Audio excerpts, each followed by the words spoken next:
तो 24 घंटा जिस अज्ञान में फंसे हैं उसकी बात नहीं करते हैं हम लोग, उसके बारे में हम फिक्रमंद भी नहीं हैं। लेकिन जो काल्पनिक, जो आत्मा, परमात्मा, आनंद, ब्रह्मानंद, ब्रह्म ज्ञान, मुक्ति, मोक्ष, ये लफ्ज़बाजी में हम लोग फंसे रहते हैं।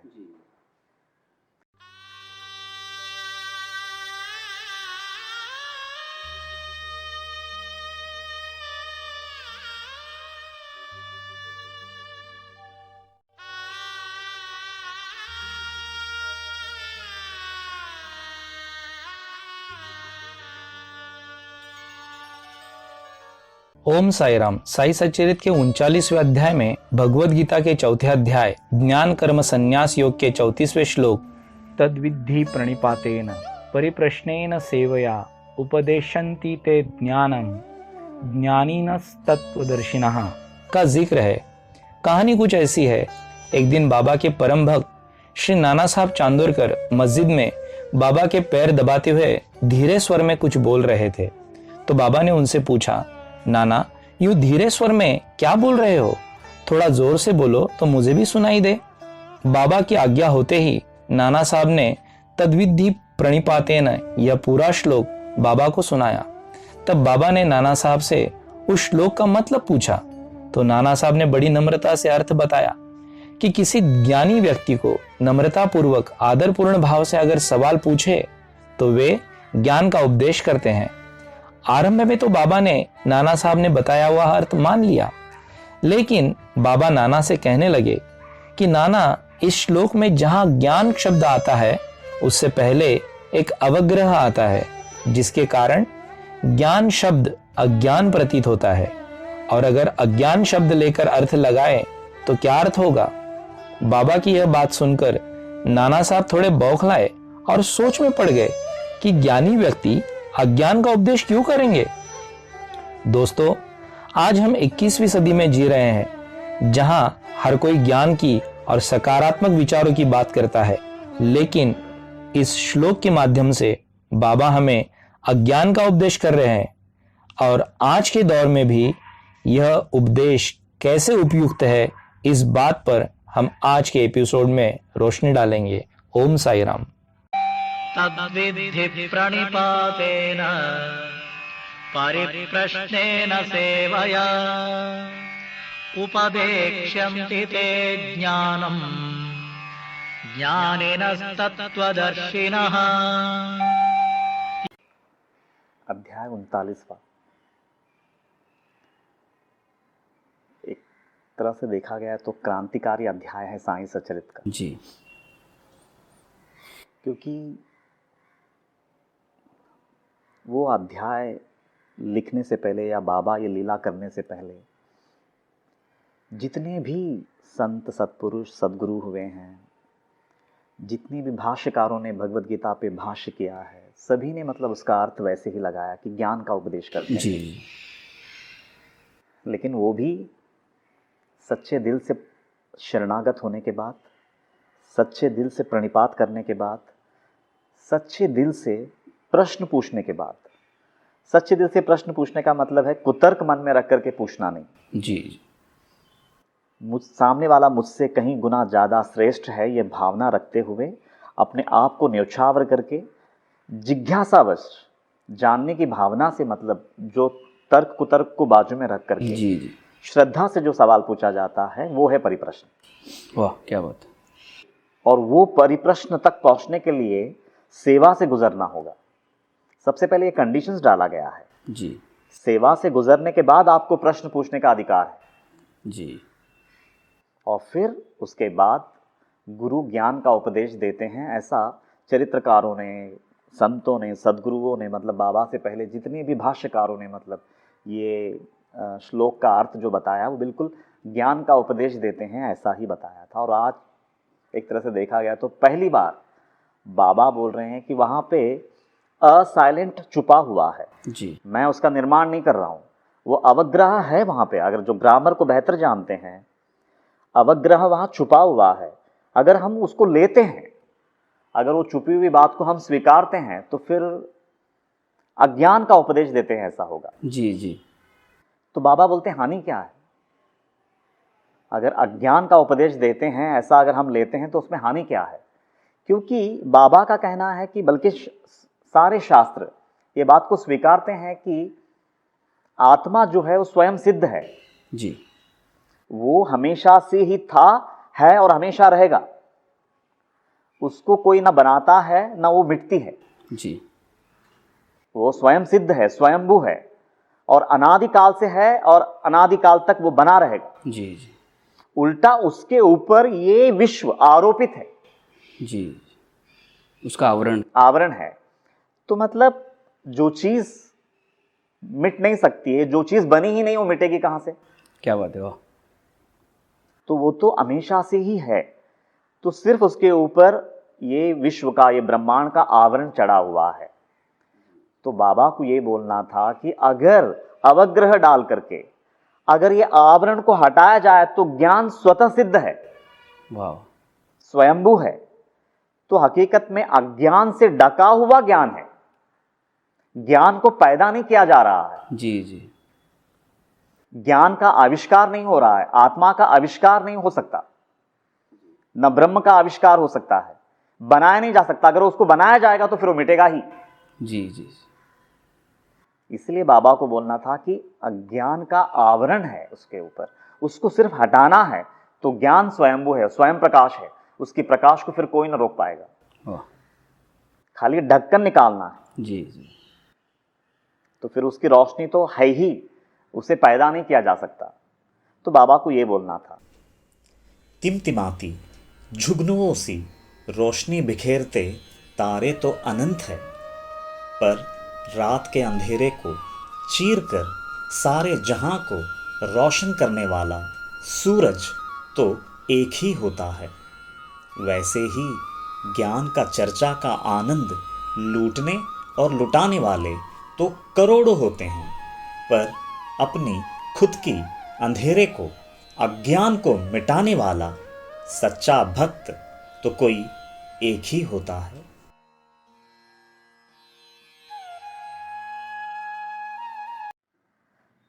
अब अगर इसको हम ध्यान से देखेंगे ना, ये जो अज्ञान है,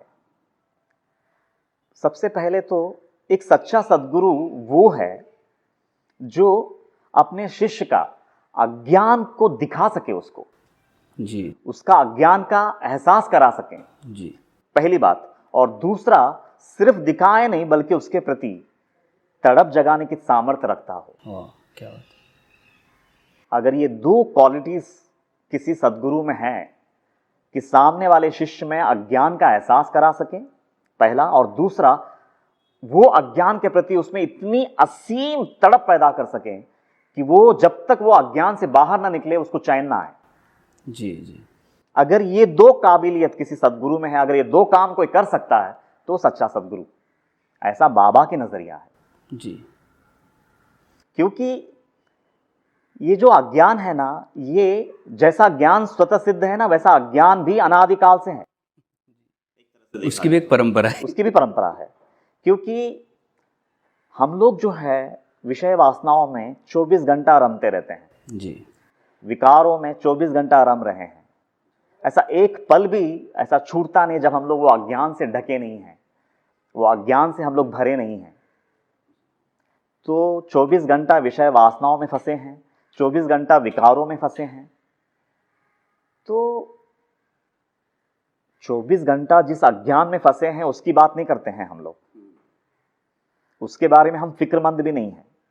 लेकिन जो काल्पनिक, जो आत्मा, परमात्मा, आनंद, ब्रह्मानंद, ब्रह्म ज्ञान, मुक्ति, मोक्ष, ये लफ्जबाजी में हम लोग फंसे रहते हैं।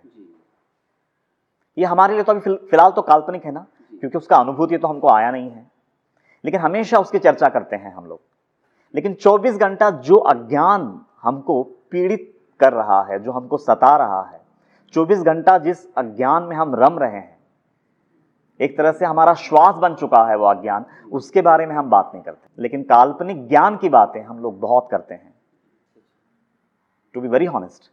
तो बाबा को उसके ऊपर ताना कसना था, वो बात बताना था कि 24 घंटा जिस अज्ञान में रम रहे हो, चलो ना उसकी बात करते हैं ना। वो काल्पनिक ज्ञान की बातें क्यों करे। जी और ये दुनिया का तो जैसे मानो चलन ही है कि जिसके पास जितना ज्यादा इंफॉर्मेटिव नॉलेज है वो उतना बड़ा गुरु, जी जिसके पास जितना ज्यादा इंफॉर्मेशन है, जो जितना ज्यादा जानकार है वो उतना बड़ा गुरु। जी और दुनिया भी उनको वैसे ही देखती है और उनको भी ऐसा लगता है कि हम हमारे पास तुमसे ज्यादा इंफॉर्मेशन, जी तो मैं तुमसे बड़ा गुरु। लेकिन ये फर्क ही हम लोग नहीं कर पाते हैं कि इंफॉर्मेटिव नॉलेज एक अलग चीज है और एजुकेटिव एक्सपीरियंस एक अलग चीज है। जी जी एक सच्चा इंसान है ना, मैंने कितनी चीज जानकारी ली इसके बारे में वो कभी भी फिक्रमंद नहीं रहेगा, बल्कि मैं कितना बड़ा अज्ञानी हूं वो अपने गिरेबान में झांकेगा, देखेगा और उसके प्रति तड़प उठेगा। वाह क्या बात है।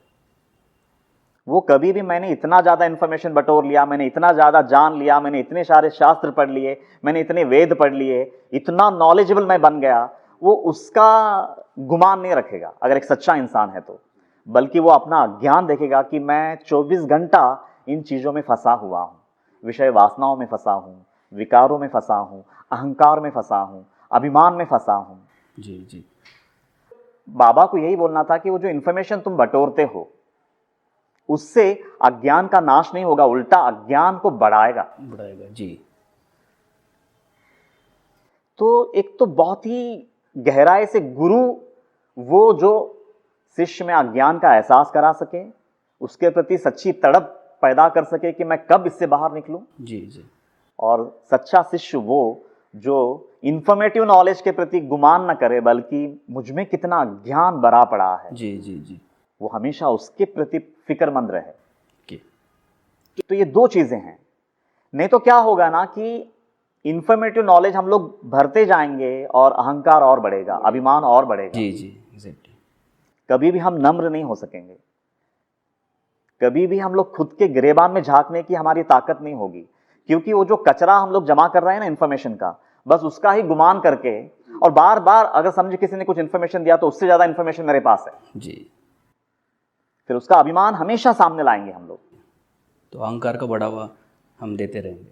स्वाभाविक है वो, और मतलब अज्ञान को और बढ़ाएगा। तो बाबा वो बात शायद अच्छे से जान चुके थे जी कि सारी दुनिया ये ज्ञान के चक्कर में किस तरह से फंसा हुआ है, तो चलो क्यों ना मतलब वो अवग्रह जो साइलेंट ऑलरेडी है वहां पे पैदा नहीं किया जा रहा है, जी तो उसका सहारा लेकर के बाबा ने इतनी बड़ी बात रच दी। और इसलिए ना ये अध्याय में है ना, बाबा जब ये सब बताते हैं नाना साहब चांदोरकर को, फिर वो सब सुनने के बाद नाना साहब चांदोरकर की एक प्रार्थना है जो निकलती है, वो इतना मार्मिक है, इतना हृदय से निकली हुई है। मैं वो चाहूंगा कि मैं थोड़ा वो प्रार्थना लेता हूं। जी जी इसी अध्याय का 101 ओवी से लेकर के 104 वो खुद अपने बारे में बोल रहे हैं। ये खासियत है मतलब नाना साहब चांदोरकर की। सात्विक तेची हाउस वरी वरी, वाह विकल्प अखंड दाटे अंतरी, अपमान साहे न क्षणवरी, अज्ञान ते तरी काय दूजे, जी जी पोटी प्रतिष्ठेची उजरी, पोटी प्रतिष्ठेची उजरी, ध्यानाविर्भाव दावीवरी, काम क्रोध घुमसे भीतरी, अज्ञान ते तरी काय दूजे, क्या बात है। आतुनी सकल कर्म नष्ट, बाहेर मिरवू ब्रह्मनिष्ठ, आचारहीन विचार भ्रष्ट, अज्ञान स्पष्ट काय दूजे। क्या बात है। वाह बाबा आपण कृपाघन, करोनिया कृपा जल सिंचन, करा हा अज्ञान दावानल शमन, वाह होईन में धन्य इतकेनी। क्या बात है। वाह तो जब तक व्यक्ति इन लाइंस में जिएगा नहीं, इसको अनुभव नहीं करेगा और आंसू बहा करके अगर ये प्रार्थना नहीं उठेगी, तब तक वो अज्ञान का दावानल शमन नहीं होगा। क्या बात है। और ना बाबा तब तक कृपा जल सिंचन करेंगे। जी जी इंफॉर्मेटिव नॉलेज से अज्ञान दूर नहीं हो सकता। कैसा है ना मतलब ना, अगर हम लोग ध्यान से अपने गिरेबान में झांकेंगे ना, एक बात साफ हो जाती है कि हम लोगों को है ना अध्यात्म की खुजली होती है। टू बी वेरी हॉनेस्ट, अध्यात्म बोलने में मजा आता है, अध्यात्म सुनने में मजा आता है, अध्यात्म पढ़ने में मजा आता है, चार लोगों के बीच में अध्यात्म चर्चा करने में मजा आता है, लेकिन अज्ञान को देखने में मजा नहीं आता। जी खुद का ज्ञान को देखने में, उसको समझने में, उसके प्रति वो आंसू बहाने में, प्रार्थनाएं करने में हमारा मतलब रुझान नहीं रहता। जी लेकिन बाकी वो खुजली वाला जो अध्यात्म है ना, उसमें हम लोग बड़े मजे लेते हैं, रंजन हमारा चलता रहता है। चलता रहता है। एक तरह से देखा गया तो अध्यात्म हमारा फेवरेट सब्जेक्ट बन जाता है, जी जी तो उसकी चर्चा करने में मजा लेते हैं, उसके बारे में एक दूसरे को बताने में मजा लेते हैं, पढ़ने में मजा लेते हैं, सुनने में मजा लेते हैं। लेकिन अज्ञान को निकालने की जो ताकत होती है ना, वो नहीं होती है। जी तो बाबा शायद वो सारी चीजें टाड़ लिए थे, तब जाकर के। और एक बात, ये सिर्फ 39th अध्याय ही नहीं, बाबा को ऐसा लगा कि नहीं, इसके ऊपर मैंने जो बोला है ना, कम बोला है, तो उन्होंने और एक अध्याय इस पे खर्च किए, जी जी 50वां अध्याय, सिर्फ हमारा अज्ञान को दिखाने के लिए। उनको ऐसा लगा कि ये बहुत इंपॉर्टेंट सब्जेक्ट है जो हर व्यक्ति के हृदय तक पहुंचनी चाहिए। जी जी तब जाकर के उन्होंने इसकी रचना की और 2 अध्याय खर्च किए हैं, सिर्फ ये बताने के लिए कि कितना गहरा अज्ञान से हम सब भरे पड़े हैं। और ये ऊपर ऊपर का जो ज्ञान की जो बातें हम लोग करते हैं, इससे वो अज्ञान का दावानल शमन नहीं होगा, ऐसा वो बाबा बोल रहे हैं। कृष्णा जी, एक सवाल था आपसे। मैं अगर हर बार अपना अज्ञान देखता हूँ तो मेरी विचारधारा नकारात्मक नहीं होगी क्या? और जिस सकारात्मक विचारधारा की सारी दुनिया बात करती है, फिर उसका क्या होगा? बहुत बहुत अच्छा सवाल है। फर्स्ट ऑफ ऑल ना, पॉजिटिव थिंकिंग, नेगेटिव थिंकिंग को हम समझ लेते हैं। जी पॉजिटिव थिंकिंग यानी पॉजिटिव थिंक करने का मतलब ये नहीं है कि बुनियादी चीज को ही तुम बदल डालो। जी जैसा फॉर एग्जाम्पल, मैंने हाथ में जहर रखा है और मैं पॉजिटिव थिंक करूँ कि नहीं ये तो अमृत है, नहीं ये तो अमृत है, मेरे को मारना छोड़ देगा, जी उसका गुणधर्म तो नहीं बदलने वाला ना। तो मतलब पॉजिटिव थिंक का मतलब क्या है कि जहां पे वैचारिक तौर पे अगर मतभेद है, अगर नेगेटिव थिंकिंग जा रही है, बेवजह हमने नेगेटिव थिंकिंग को ओढ़ रखा है, तो डेफिनेटली वहां पे पॉजिटिव थिंक करना चाहिए। लेकिन अगर बुनियादी तौर पे नेगेटिविटी है, गंदगी है, अज्ञान है, उसको पॉजिटिव थिंकिंग के सहारे हम कैसे मतलब खदेड़ सकते हैं? इम्पॉसिबल है वो। जी मतलब और बाबा को है ना यहाँ पे क्या बताना है मालूम है? समझो अभी मैं एक एग्जांपल से इसको ज्यादा साफ करना चाहूंगा। समझो 2 रोगी है, दोनों को कैंसर है, जी ठीक है, लेकिन दोनों एक डॉक्टर के पास जाते हैं। डॉक्टर से एक गलती हो जाती है, एक बंदे को है ना तुमको कैंसर है ये बताना भूल गए, लेकिन उन्होंने है ना कुछ मेडिसिन दिए, जी देखो तुमको रेगुलरली ये मेडिसिन खानी है, ये सुबह, ये दोपहर, ये शाम। और दूसरा बंदा जो है ना उसको बताया कि भैया देखो तुम 2nd स्टेज पे हो कैंसर के, उसको उसका रोग बता दिया, उसको उसका अज्ञान बता दिया, और उसके बाद में मेडिसिन दिया जा रहा है कि तुम सुबह ये लोगे, दोपहर को ये लोगे और रात में ये लोगे। दोनों में से कौन ज्यादा श्रद्धा से मेडिसिन खाएगा? मुझे बताओ तुम। वो जिसको रोग का पता चला है वो, या फिर जिसको रोग का पता नहीं चला है वो? नहीं, जिसको पता चले वो ज्यादा श्रद्धा। बस बस इतना ही है, वाह क्या बात है। इतना ही है। जिसको उसका ज्ञान का एहसास हो जाता है, वो है ना, ये मेडिसिन है ना, ये कर्म योग, ये भक्ति योग, ये मेडिसिन है।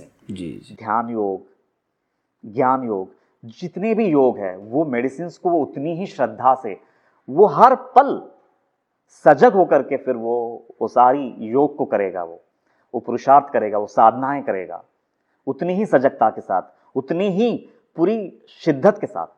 लेकिन जिसको उसका रोग का एहसास ही नहीं है, वो शायद दवाई ले ना ले बोल नहीं सकते हैं। जी जी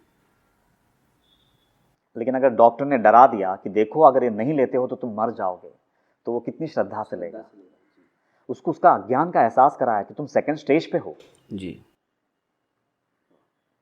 तो इस तरह से उसको लेना चाहिए। उसको अगर हम नेगेटिव मानते आ रहे, जो अज्ञान 24 घंटा मतलब मैं रम रहा हूं उसमें, उसके बारे में मेरी सजगता नहीं है, लेकिन काल्पनिक मतलब लफबाजी में मैं फंसा रहता हूं कि मुक्ति, मोक्ष, आनंद, ब्रह्म ज्ञान, आत्मज्ञान, ये सब फिर अल्फाज है, मतलब ये तो शब्द है फिर। लेकिन काम वासना, जेलसी, अहंकार, 5 विषयों के प्रति मेरी आसक्ति, ये कल्पना नहीं है, मैं जी रहा हूं जी रहा उसमें। हूँ। जी फिलहाल तो वो सत्य है। वो सत्य है। उससे पहले बाहर निकलना है ना। जी जी, उससे जब तक हम बाहर नहीं निकलेंगे फिर अज्ञान का नाश कैसे हो सकता है। क्या बात है।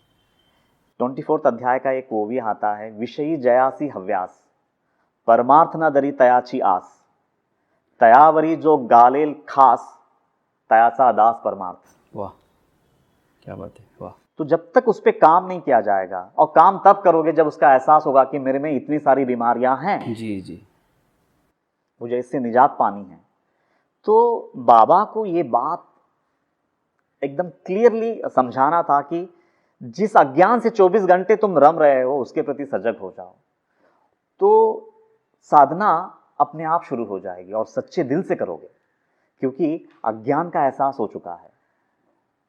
मैं एक एग्जांपल देता हूं। समझो एक आदमी है, सफेद शेरवानी पहना है ऊपर से लेकर नीचे तक, और किसी मजलिस में जा रहा है, किसी पार्टी में जा रहा है, लेकिन पीछे से एक ट्रक गुजर गई और वो कीचड़ उछाल दी, और ये बंदे को पता नहीं है कि पीछे पीठ पे कीचड़ की छींटें उड़ी हैं, लेकिन सामने से उसको ऐसा लग रहा है कि मैं तो एकदम साफ सुथरा हूं।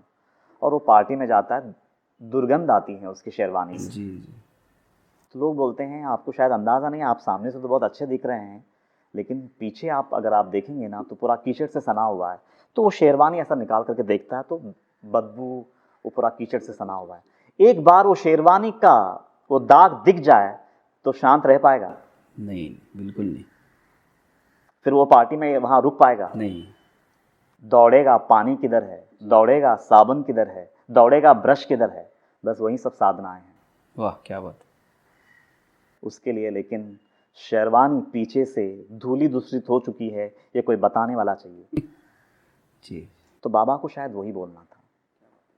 इससे रिलेटेड है ना, मैं एक जीसस की जीवन से एक किंवदंता, एक पैराबल लूंगा जो ये कहानी को और पुष्टि देगी। जी, एक बार एक धर्मगुरु जीसस को भोज पे बुलाते हैं। तो जीसस अपने 10 शिष्यों सहित उनके यहाँ पे मतलब मेहमान नवाजी स्वीकारते हैं और वो भोज पे आते हैं, और वो लोग सब बड़े से मेज़ पे वो खाना खा रहे हैं। उतने में एक वेश्या दौड़ी दौड़ी चली आती हैं और आ करके जीसस के पैरों से लग जाती हैं। उनके कदमों पे वो अश्रु बहा रही है, वो चूम रही है और अपने बालों से वो अश्रुओं को पोंछ रही है। जी, उतने में वो धर्मगुरु वो नज़ारा देख करके उसके मन में एक विकल्प उठता है कि ये आदमी को सारी दुनिया अंतर्यामी कहती है, जी, इसको अवतारी कहती हैं, तो क्या ये इतना नहीं जानता कि ये कैसी स्त्री है? क्या ये भी नहीं जानता कि ये एक वेश्या है? और वो इतने देर से वो अपने चरणों से लगी हुई है और फिर भी ये उनको झिड़कार नहीं रहे हैं। जी, जी, तो जीसस वो धर्मगुरु की मन की भावना ताड़ लेते हैं और फिर उनके तरफ देखते हुए वो धर्मगुरु से कहते हैं कि एक साहूकार है, मानो उसने 2 लोगों को कर्ज दे रखा है। एक को 500 का कर्ज दिया है और दूसरे को 50 रुपए का कर्ज दिया है, जी, और वो दोनों भी वो कर्ज को चुकाने की स्थिति में नहीं है। जी, और वो साहूकार से चुपते छुपाए फिरते हैं, उनके सामने कभी नहीं आते हैं, क्योंकि एक अपमानित होने का डर है उनको। जी, जी, और जब ये इस बात साहूकार को पता चलती है कि वो लोग इनसे सिर्फ वो कर्ज नहीं चुका पा रहे हैं इसलिए डर डर के जी रहे हैं, तो वो साहूकार को नहीं अच्छा लगता वो बात। तो वो बुलावा भेजता है कि देखो, मैंने तुम्हारी कर्ज की माफ़ी कर दी है, मतलब तुमको मुझे वो कर्ज चुकता नहीं करनी है। जी, जी, जाओ तुम लोग मतलब आज़ाद होकर के जीना, मेरे वजह से अब तुमको डरने की ज़रूरत नहीं, ना शर्मसार होने की ज़रूरत है। जी, जी,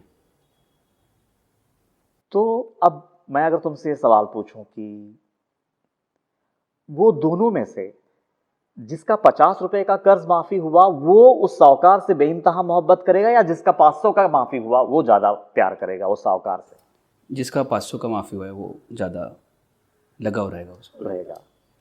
इसका मतलब क्या है कि जिसकी ज्यादा गुनाह थी वो माफी मिल गई, वो उतना ज्यादा वो मोहब्बत दिखाएगा। तो यहाँ पे है ना, ये कथा में हकीकत में हर इंसान में वो दुष्प्रवृत्तियां निहित है, जन्मजात है। हर वो इंसान जो हाड़ मास से आया है, उतरा है दुनिया में, वो पांचों विषय वासनाएं साथ ले आया है, 6 के 6 विकार साथ लाया है। हकीकत में हर इंसान का गुनाह जो है ना 500 का ही है। सही है। वो कथा में वैसा लेना होगा। जी तो जो उसको देख पाएगा, अपनी अज्ञान को देख पाएगा, गहराई से खुद की पहचान कर पाएगा कि इतना कमीना इंसान हूं मैं, जी जी। वही इंसान उतनी गहरी पछतावे से भरेगा। क्या बात है। वो उसकी भक्ति उतनी गहरी होगी वाह।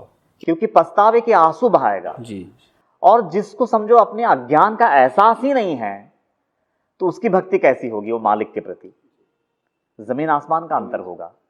तो वो जो वेश्या आंसू बहा रही है, वो चूम रही है, ये उसका भक्ति की गहराई को प्रदर्शित करती है। जी। लेकिन वो धर्म गुरु मेज पे बैठा हुआ है, ऊपर से कमांड दे रहा है इनडायरेक्टली कि आपको इतना नहीं पता चलता कि कौन कैसा है। जी जी। लेकिन जीसस ने वो कथा बता करके साहूकार का इनडायरेक्टली वो ब्रह्म गुरु को बोल दिया कि भाई जितनी गुनाह में वो है ना उतनी ही तुम भी हो, लेकिन तुम में वो पछतावा नहीं है, तुमको उस अज्ञान का एहसास नहीं है। जी जी। इसीलिए तुम अपने आप को बहुत ही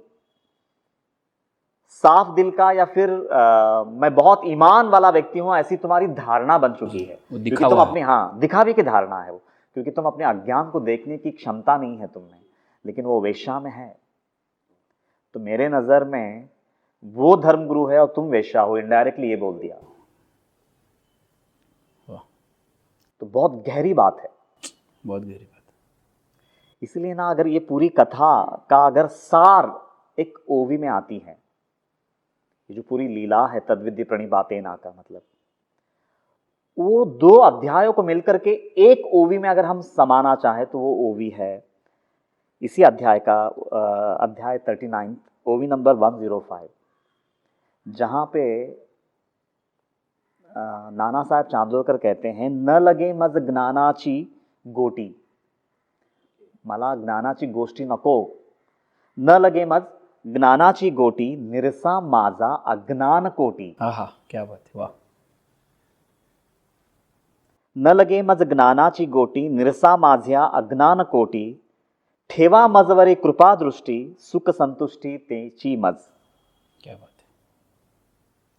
तो वो क्लियरली बोल रहे हैं कि न लगे मज ज्ञानाची गोटी। अब वो इंफॉर्मेटिव नॉलेज से बाहर गिरा। जितने भी इंफॉर्मेशन हमने सारा जीवन जो बटोरा था ना, जब तक वो इंफॉर्मेशन मेरे अज्ञान पे प्रकाश नहीं डालता, वो इंफॉर्मेशन का सहारा लेकर के मैं अपने अज्ञान को ना देख सकूं, तो वो कौड़ी मोल है वो इंफॉर्मेशन। वाह क्या बात। वो सारा नॉलेज जो मैंने इकट्ठा किया है, अगर वो मुझे मेरा अज्ञान का एहसास ना कराए, उसके प्रति पछतावे से ना भरूं मैं, मेरे आंख से आंसू ना निकल पाए, तो फिर वो इंफॉर्मेशन कौड़ी मोल है। जी जी। इसलिए यहां पे ये जो नाना साहब चांदोरकर बोल रहे हैं, न लगे मज ज्ञानाची गोटी, निरसा माझिया अज्ञान कोटी, मेरे अंदर में जो कोटि कोटि जो अज्ञान भरा पड़ा है ना मालिक, पहले तो आप उसको निकाल दीजिए। तो ये एक प्यासे की वाणी है, जी जी। ऐसे। कुजली वाले अध्यात्म की नहीं है, इसको अभी स्वीकारना होगा। जी जी। इसके बाद फिर मैं अभी इसको गालिब के एक शायरी से मैं इसको अब खत्म करना चाहूंगा, जी। जहां मतलब गालिब का वो शायरी इसलिए इंपॉर्टेंट है, वो भी यही बोलते हैं कि अज्ञान जो है वो अपने अंदर में है, और हम लोग वो अज्ञान को हमेशा औरों में देखते हैं। जी जी। ज्ञान हमेशा सामने वाले में देखना होता है, वो ज्ञान को हम खुद में देखते हैं। वाह वाह क्या बात है।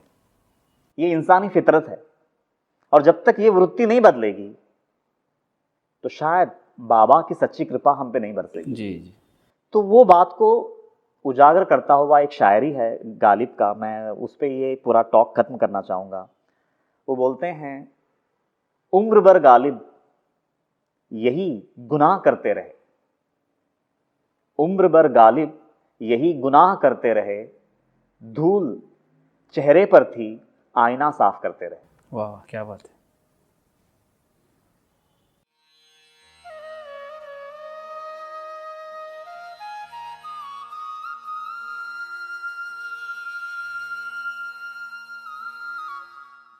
ओम साई राम।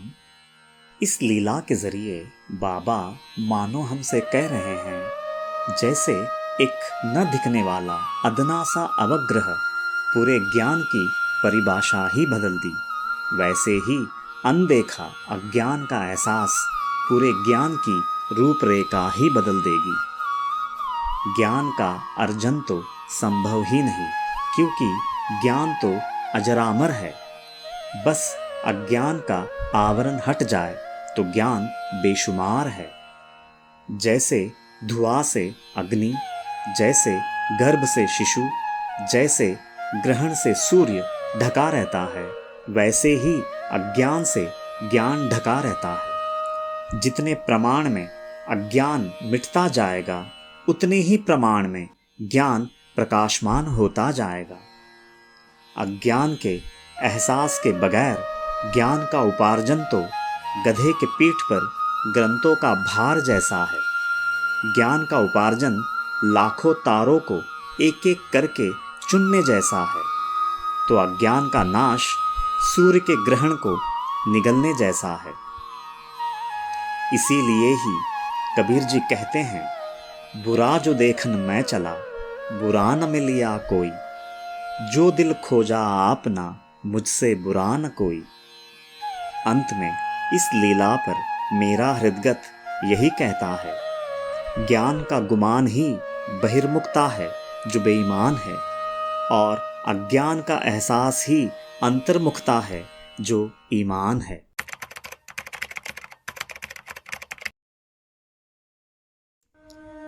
मनोहारिणी शापताप निवारिणी, अज्ञान नाशिनी मोक्षदायिनी, परम कल्याणकारिणी, सच्चित आनंद प्रदायिनी, अनंत कोटि साई नाथों की जननी, साक्षात साई स्वरूपिणी, ग्रंथराज श्री साई सच्चरित दिव्य ग्रंथ की जय।